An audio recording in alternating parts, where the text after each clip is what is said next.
Looking back at the times prior to the start of the season, even before the winter tests took place, most of us would have thought that, in spite of the new regulations, Mercedes would be fighting for their 9th consecutive Constructors' Championship in the upcoming 2022 Formula One season.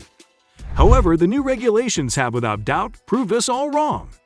Since the start of preseason testing, it was clear that something was not right with Mercedes. In the middle of testing, while they were performing rather poorly, they came out with a completely new 2022 car spec with no side pods, which no other team had adopted. According to their own estimations, this would gain them up to a second a lap compared to the other cars. The paddock was in awe. However, again, this did not go to plan, and all the hype around that magical car transformed into confusion. At the time, Guenther Steiner, the Haas F1 team principal, revealed that they had tried a similar concept, but according to their simulations, the wide side pods were a much better alternative. In spite of their poor performance and lack of pace, team principal of Mercedes, Toto Wolff, mentioned on various occasions that it was a question of time, that whenever they managed to solve their issues, they would slowly but surely make their way back to the top.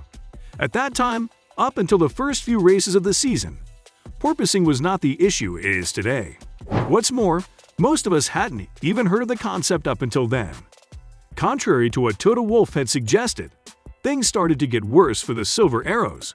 It could easily be seen how their cars bounced way more in comparison to the other teams. The onboard cameras inside the cockpit were frightening. For normal people who are not used to being inside a Formula One car, it is impossible to understand how drivers could do the number of laps they did for multiple weekends, with the amount of bouncing that was experienced by the two Mercedes drivers. The onboard camera was bouncing so hard that the image itself was more or less blurred out. Mercedes are far from the only ones who have suffered porpoising. In fact, during the first races, Ferrari had some serious trouble battling with porpoising as well. However, they managed to get on top of it, or at least to improve their situation considerably. Up until the Azerbaijan Grand Prix, Mercedes hadn't been able to do so, and the media brought it up after every race weekend. With the Baku Street Circuit having the longest straight in the F1 calendar, prior to the race, Toto Wolff had a say on this, which had now turned into a real issue they were yet to solve. I don't think you can suck it up because it's just really bad for the back. I'm not even sure we can go full length with Louis Attest based on physical pain. It's really compressing the spine. Furthermore, he added, I think that most of the drivers have now come to the conclusion that it's really bad. Toto shared some major concerns over Hamilton and how the porpoising was causing pain that might even result in not being able to complete the race at all. These comments came after both of his drivers had been complaining about the issue for a few race weekends. This, of course, not only affected the drivers themselves, but also the performance of the W13. Being probably the most affected team on the grid, rarely Mercedes could not get on top of the issue prior to the Azerbaijan race, which was set to punish the drivers with its long straight. At some point throughout the race, Hamilton came on the radio expressing his pain, saying that the back was killing him. More worryingly, he also came on the radio saying that his seat had gone cold. This, however, was not caused by any fluid or liquid released into the seat, but it was his back that was numb due to all the bouncing. This event raised all the concerns around the paddock. Also, he was then spotted while coming out of the car, once the race was over, and seemed to be in a lot of pain. All of this, however, did not stop him and his teammate Russell from getting a more than decent P3 and P4 for the team. It just shows the quality of drivers they are when pulling off such results, even with a car that is obviously dealing with issues. It was mainly because of this issue in Mercedes and their drivers' complaints that a week after, the FIA went on to take steps to reduce porpoising in the interests of safety. The week before, still in Azerbaijan, Toto Wolff had also said that the regulations will follow for many years. It's the moment now to say it is a real issue, and what can we do to lift everybody up? Now the FIA has come out and taken a decision in this regard, which after all, has to do with safety. Like it or not, every single thing done to improve the safety of the drivers will be a positive one.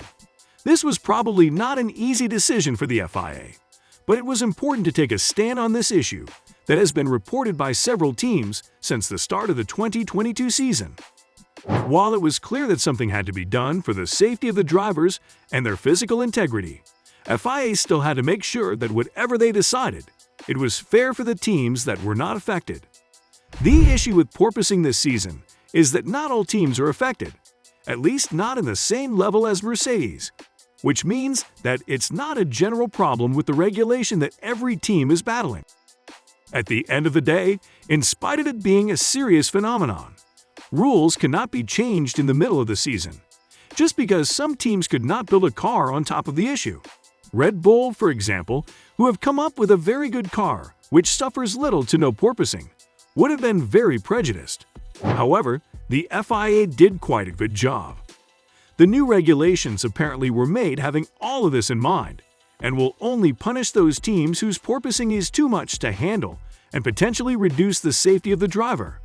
For this, the FIA is designing a metric to be able to judge the amount of porpoising each team has and be able to punish those who are exceeding the limits of safety.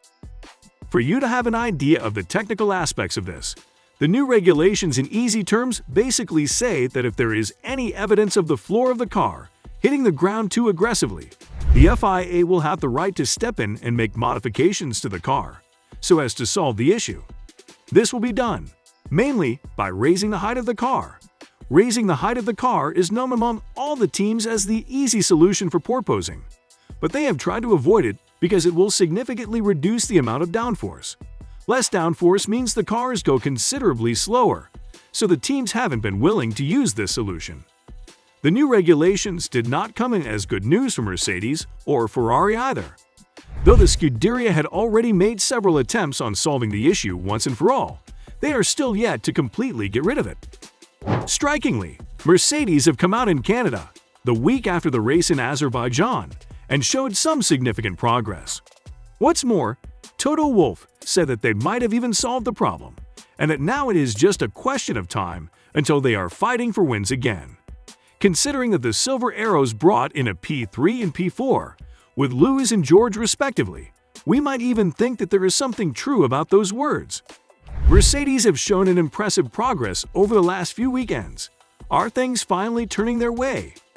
However, at the end of the day, it will be the FIA who will assess whether adjustments are necessary for the safety of the driver. However, it's likely to believe that the complaints from Hamilton and the obvious issues they've had with it is sufficient for the FIA to step in. Nonetheless, the FIA wants their own proof, so they use the practice sessions in Canada to gather data from the different teams in order to come up with that metric that will be used to judge each team's position in regard to porpoising. We would now like to hear from you. What do you think about porpoising?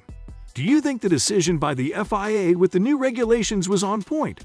Were you shocked by how Mercedes appeared to turn things around within a week? Let us know in the comments section below. If you have made it to this point, thank you very much for watching until the end. If you enjoyed the video, don't forget to leave a comment and subscribe to F1 Trackside for more of these videos. There's a lot more coming up. This being it for today. Thanks again for watching, and we'll see you next time.